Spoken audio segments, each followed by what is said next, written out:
Inteligjenca artificiale po hap një epokë të re në mjekësi, duke ndryshuar mënyrën se si zbulohen dhe trajtohen sëmundjet që deri më sot janë konsideruar të pashërueshme. Për dekada me radhë, zhvillimi i ilaçeve ka qenë një proces i gjatë, i kushtueshëm dhe shpesh me rezultate të pasigurta. Por me fuqinë e algoritmeve moderne dhe analizës së të dhënave në shkallë të madhe, shkencëtarët po arrin të bëjnë zbulime që më parë dukeshin të pamundura. Një nga fushat më premtuese ku inteligjenca artificiale po tregon potencial të jashtëzakonshëm është zbulimi i antibiotikëve të rinj.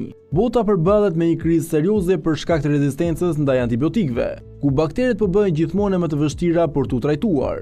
Vetëm një numër shumë i kufizuar antibiotikësh të rinj është zhvilluar në vitet e fundit, dhe shumica e tyre janë variante të barnave ekzistues. Në këtë kontekst, inteligjenca artificiale mund të analizojë miliona apo edhe miliarda përbërje kimike brenda një kohe shumë të shkurtër, duke identifikuar molekula të reja me potencial për të luftuar bakteret rezistente.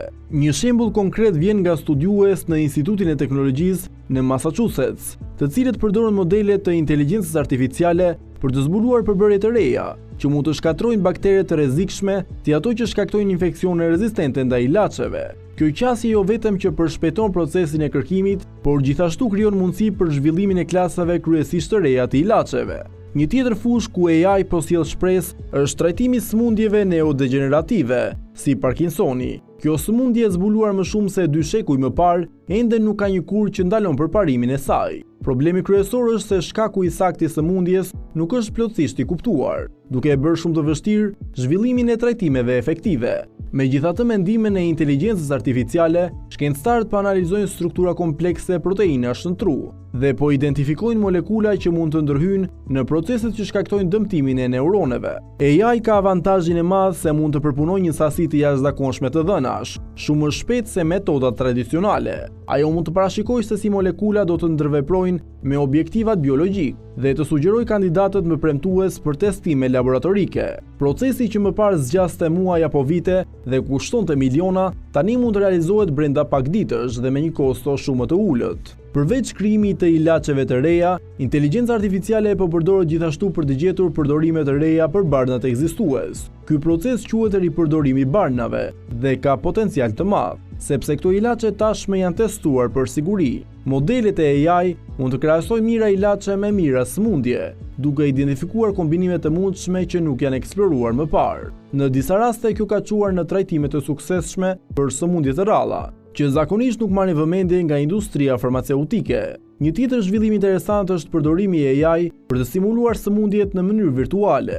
Studiuesit mund të krijojnë modele digjitale të qelizave dhe të vëzhgojnë se si ato ndryshojnë gjatë përparimit të një sëmundje. Kjo u lejon atyre të testojnë efektet e barnave të ndryshëm, pa pasur nevojë për eksperimente të kushtueshme dhe të gjata në laborator ose te kafshët. Një qasje e tillë jo vetëm që përshpejton kërkimin, por gjithashtu redukton kostot dhe rreziqet. Megjithatë, pavarësisht përparimeve mbreslënëse, ka ende sfida të rëndësishme. Një problem kryesor është mungesa e aksesit në të dhënat cilësore, pasi shumë informacione mbi barnat dhe rezultatet e tyre mbahen nga kompanitë farmaceutike dhe nuk janë të disponueshme publikisht. Për më tepër, inteligjenca artificiale është më dobishme në fazat e hershme të zhvillimit të ilaçeve, ndërsa testimet klinike dhe miratimi i tyre mbeten procese të gjata dhe komplekse. Në përfundim, inteligjenca artificiale po transformon mënyrën se si njerëzimi lufton sëmundjet. Ajo nuk është një zgjidhje magjike që do të eliminojë menjëherë të gjitha sëmundjet e pashërueshme, por është një mjet jashtëzakonisht i fuqishëm që po përshpejton kërkimin shkencor dhe po hap rrugë të reja drejt trajtimeve inovative. Në vitet e ardhshme pritet që gjithnjë më shumë ilaçe të zhvillohen me ndihmën e inteligjencës artificiale, duke sjellë shpresë për miliona njerëz në mbar botën.